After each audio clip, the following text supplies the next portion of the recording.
एक दूर दराज गांव के किनारे एक गहरा जंगल था। लोग कहते थे कि वहां रात के वक्त कोई नहीं जाता, क्योंकि जंगल में एक चुड़ैल रहती है।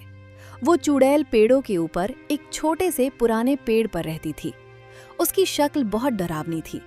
लंबे काले बाल, आंखें जैसे लाल अंगारे और होंठ जो हमेशा मुस्कुराकर किसी की जान लेने की योजना बना रहे हों। लोगों का कहना था कि ये चुड़ैल रात को किसी की आवाज सुनती है और जिसे वो पुकारे वो व्यक्ति कभी वापस नहीं आता।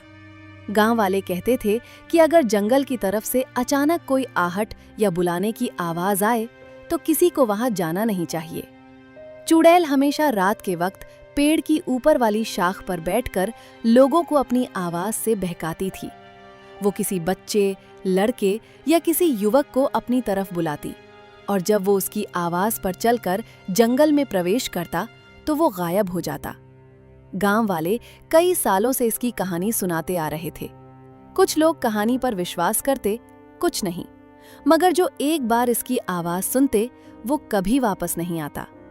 जंगल के किनारे से गुजरते हुए भी लोग अपनी आंखें बंद कर लेते ताकि कहीं वो चुड़ैल उन्हें न देख ले। एक दिन गांव में एक युवक लड़का जिसका नाम आर्यान था, किसी काम से दूसरे गांव जा रहा था।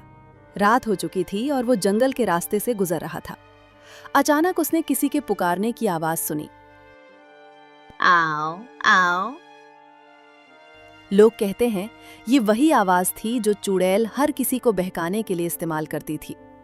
लेकिन आर्यान ने अपने दिल को मजबूत रखा। उसने आवाज का पता लगाने के लिए एक चालाकी सोची।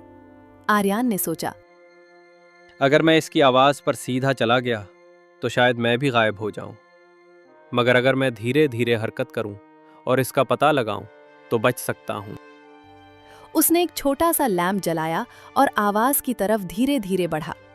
जैसे ही वो करीब गया, चुड़ैल ने अपनी पूरी शक्ल दिखाई और चिल्लाई, ये मेरा जंगल है। आर्यान ने तुरंत अपने जूते के पांव में एक छोटा सा शीशा फेंका ताकि चुड़ैल की नजर उस पर ना पड़े। शीशा चुड़ैल की आंखों में पड़ा और वो कुछ देर के लिए अंधी हो गई। आर्यान ने ये मौका गनीमत जाना और छलांग लगाकर जंगल के बाहर की तरफ भाग गए। चुड़ैल ने जल्दी से अपनी आंखें साफ की और आर्यान को भागते देखा, मगर वो अब देर हो चुकी थी। आर्यान ने सीखा कि केवल डर से भागना पर्याप्त नहीं, बल्कि बुद्धि और चालाकी से काम लेना भी जरूरी है। गांव वापस आकर आर्यान ने सबको चुड़ैल की कहानी सुनाई और बताया कि कैसे वो उसकी आवाज पर नहीं बहका और अपनी होशियारी से बच गया। उस दिन के बाद गांव के लोग जंगल के किनारे से गुजरने में अधिक सतर्क और होशियार हो गए। कहानी का सबक ये है कि डर हमेशा दुश्मन नहीं होता, बल्कि कभी-कभी ये आपको सतर्क और होशियार बनाता है। और अगर आप अपने दिमाग और होशियारी से काम लें, तो कोई भी चालाक दुश्मन आपको नुकसान नहीं पहुंचा सकता।